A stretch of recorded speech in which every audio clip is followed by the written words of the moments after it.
Hey, welcome to Road Bike 101. My name's Ron. Today's subject is 73-degree seat tubes.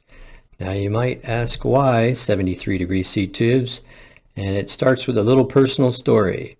When I first started seriously riding road bikes, I bought a Gios, G-I-O-S. It's an Italian-made frame, and it was a 48 centimeter, 8-speed campy. And I rode the thing, and about 2 years later, my cardio finally caught up with my muscles and everything was good there. And it just seems like I hit a wall. I couldn't progress anymore. And it was starting to get frustrating. A friend of mine suggested I get a fixed gear and then ride that during the winter for training. So I thought, oh, well, anything hopefully to help. At the time, I was we were riding in maybe a pack of 7 or 8 guys, and I was usually at the back or number 7 of 8 anyway. So I wasn't really enjoying myself, even though it was a great group of guys. So I went ahead, and another friend of mine, she had a Trek 520. It's a touring bike, 1986 Trek 520. She had that in her garage, and I bought it from her for $100, and we converted it into a fixed gear. So over the winter, I rode with that thing, and it really helped me out with my spin, and it was a lot of fun to ride. I learned how to handle a bike a lot better. You know, when the thing tries to buck you off, you get to learn pretty fast how to handle it. And so I trained through the winter with that and got back on the Geos, and it just seemed like everything was in the way. The saddle was in the way. On the Trek, the fixed gear, I could really ride that thing. It was comfortable, and I had plenty of power, and it was great on the flats, and I could even climb some hills with it. And I get back on that Geos, and it just seemed flat. There just wasn't anything there. So fast forward to 2003, I got a new job, and what does that mean, right? Another bike. So I went cruising the internet for bikes and came across Cervelo's page, and they just came out with the R2. They touted it as the true compact cockpit. I'm like, what is that? Well, turns out they keep a 73-degree seat tube and then build the rest of the bike around the 73-degree seat tube. All of their road bikes are 73-degree seat tubes. So I thought, well, that was pretty interesting. They talked about more power and more endurance. And I'm like, really? From a seat tube, angle? And so I was kind of curious. So I grabbed a little plastic protractor and ran out to the garage and tried to measure my bikes, holding that protractor up there, and that wasn't going anywhere. So I thought, well, if Cervelo has their geometry on a website, maybe Trek does. Sure enough, I found a Trek archive, 1986 Trek 520, a touring bike, had a 73-degree seat tube for comfort, right? And so then I found the Geos. It had a 75-degree seat tube on it. I'm like, maybe that's it. Maybe that's my problem, the seat tube angle. And it turns out most European, Italian bike makers, when they make small bikes, they stand the seat tube up. And I didn't know anything about geometry. I didn't know anything about bicycle fit. All I knew is if I could stand over it, it fit. What did I know? So it was pretty interesting. Nobody close to me carried Cervelos. My favorite shop carried a brand called Orbea. It was an Orbea Lobular 100. And it had a 73.6-degree seat tube. And I thought, well, I could probably move the saddle back far enough to get the center of the saddle back to 73 degrees. So I went ahead and bought that, and I moved the saddle back to 73 degrees. And lo and behold, wow, that bike was really fast. It would go over bumps really great, and it was really easy to ride. And I was really surprised. Back to that group of friends on the Geos, I was struggling and trying to, working hard to keep up. And so out I popped one Saturday with the new bike, and all of a sudden I was second in line. I was third in line, and I was beating those guys up the hill. And it was like night and day. I was ecstatic, and it was so evident that they started making fun of me. They were calling me a doper and stuff, because how do you change overnight? You just new bike, and all of a sudden you could ride, and that's exactly what it was. It was a 73-degree seat tube.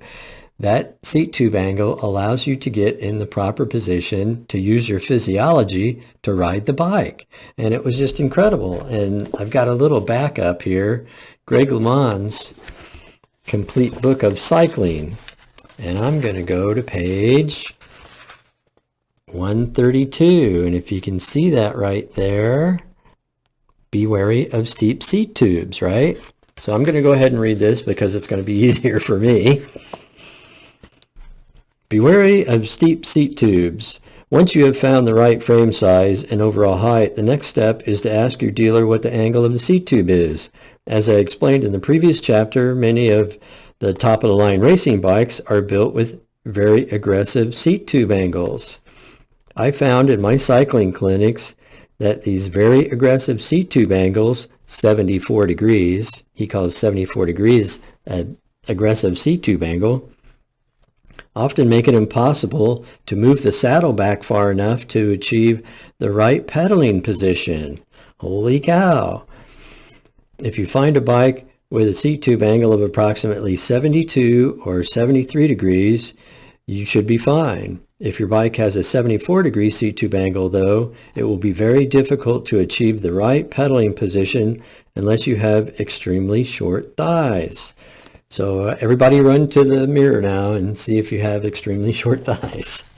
Okay. Why the steep seat tubes? Well, a steep seat tube does contribute in part to a shorter wheelbase. And you hear, the sales pitch all the time now.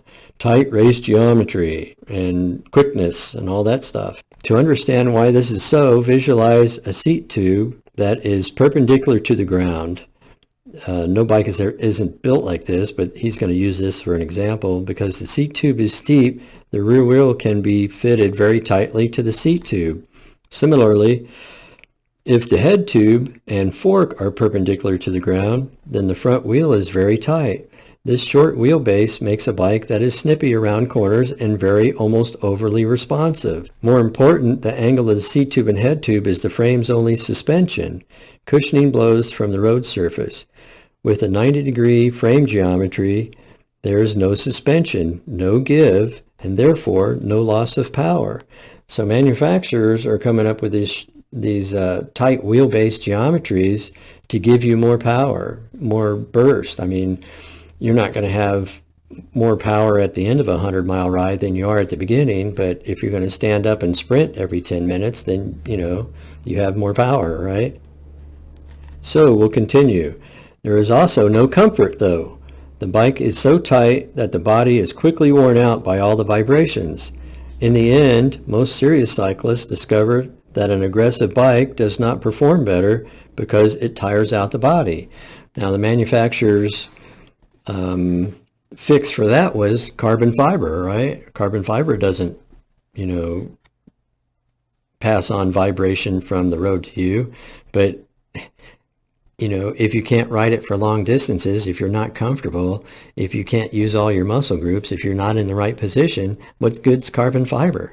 So I think they're kind of the manufacturers are shooting themselves in the foot. And then he continues, in the old days, when road surfaces were much worse, most ordinary bikes had much shallower seat tubes, while racing bikes had 71 or 72 or 73 degree seat tube angles. But then the roads improved and the racing became faster. Slowly, bikes became more aggressive. So I guess to fix steeper seat tube angles, they went to carbon fiber, and I think a lot of people are unknowingly discovering that carbon fiber doesn't help either. So back to that 73-degree seat tube angle. All my bikes that I buy, doesn't matter what brand it is, whether it's on the cheap side, it's going to have good components on it, but I buy 73-degree seat tubes. Here's my Jamis Icon Elite. It has a 73-degree seat tube. It's a 48, and the top tube is 51.5. I'm 5'6", and my inseam is 29 inches. I love that bike. I still have that fixed gear too. I like riding that. So now I'm going to change some screens on you here, and we're going to check out a few slides. Anyway, that's my personal story, and I'm sticking to it. All right, why 73-degree seat tubes? My first two thoughts were a torso weight anchor and a saddle anchor. You get two anchors to push the bike from, to push the pedals from. The torso weight anchor, when the center of the saddle is back at 73 degrees, you have to bend over. And when you bend over far enough to load your core, your torso weight turns into an anchor to push down on the pedals with. And also when your saddle is back at 73 degrees center, you have a saddle anchor. That lets you, well, it feels like you get your foot behind the pedal. You can't get your foot behind the pedal, but you can get your heel down and push forward. So there's another anchor to push from. And also, being the center of the saddle being back here, you get to use more of your thigh muscle. If you're scooched way up front on it, all you can do is push straight down on the pedal, and that isolates one portion of your muscle, and that's all you get to use because you're so far forward. When you're back, you get to push forward on the pedal, and you get to push down on the pedal too. So now you have a longer muscle group that you're using to push the pedals with. That's going to be important here. I'll show you why. Proper position. When it's back here, you get to, again, load your core and hang your torso weight over the pedal. And let's see, suspension, the 73-degree seat tube, and most of the small 73-degree seat tube bikes have a 71-degree head tube. So both of those are angled back, and that gives you better suspension. It transfers less road vibration and less bumps to you. So there's the comfort factor. Having the saddle back at 73 degrees center makes it easier on your knees. You're not pushing straight down on the pedal. Your knee angle is open, and you're kind of pushing forward and then down. So it's easier on your knees. And I already talked about the center of gravity, right over the center of the power stroke. You might have heard of a guy named Keith Bontrager. Keith Bontrager is a bicycle builder. When he fits people to build a bike for him, he fits them to get their center of gravity straight through the power stroke. He has a paper out. He wrote an article for a magazine, I think it was, called The Myth of Kops, K-O-P-S, by Keith Bontrager. Look that up online. It's there. I just saw it the other day. Interesting read. So he fits his bike so the center of gravity is through the power stroke of the pedals. Pretty interesting. So, and now power. When the center of your saddle is back here at 73 degrees, like I said, you get to use more muscle, and you have two anchors to power the bike with. Way more power. And then endurance. All of that adds up to more endurance. The more weight you get on the pedal, the less is on the saddle and the handlebars. So comfort equates to endurance on longer rides. Really easy stuff. So we'll go to our next slide. Here I just did a visual of what they're doing to these smaller bikes, and they're doing them to bigger bikes too, because they all want to tout that tight race geometry. And what they're really doing is robbing you of the proper position to be in to pedal the bike, especially over long distances with power and endurance. This is what they're doing. They want to keep these two wheels as close together as possible. So on these shorter bikes, that causes a problem because now you have toe overlap. So there's also the feds out there, Consumer Product Safety Commission. They have a rule out there that they want so much distance between the pedal and the front wheel. They're never going to get 3.5 inches. Trust me, that's what the rule is. But it also only applies to non-clipped in. I mean, if you're just going to use flat pedals, that's when the rule applies. If you're going to use cleats and clip in, then the rule doesn't apply. So I don't really know why they're kind of afraid of the Consumer Product Safety Commission. So to fix that toe overlap problem, they move the bottom bracket back. And because they want that tight wheelbase, they can't have the wheel up tight against the seat tube because now it's in the way when they move the bottom bracket back. So they tilt the seat tube forward. And that's what ruins your position on the bike, tilting that seat tube forward. And it's a problem. I think it's a problem. It's really a problem for especially short riders and women-specific design bikes. They're standing that seat tube up 75, 76 degrees. What's a woman's biggest muscle on her body? Is her thighs, pushing on the pedal. When you take away proper position, she can't use her thighs to pedal the bike. You see a lot of women out there bobbing because they're trying to make up for not having an anchor to push from. Most of their weight, and one of the things about tilting the seat tube forward, that center of gravity goes over the handlebars. So all you people with numbing hands because you have too much weight on them, that's one of the problems. You're too far forward on the bike. One of the fixes for people who have sore backs is they'll go to the bike shop. Yeah, my back's getting sore. So the bike shop raises the handlebars, which is exactly opposite of what you should be doing.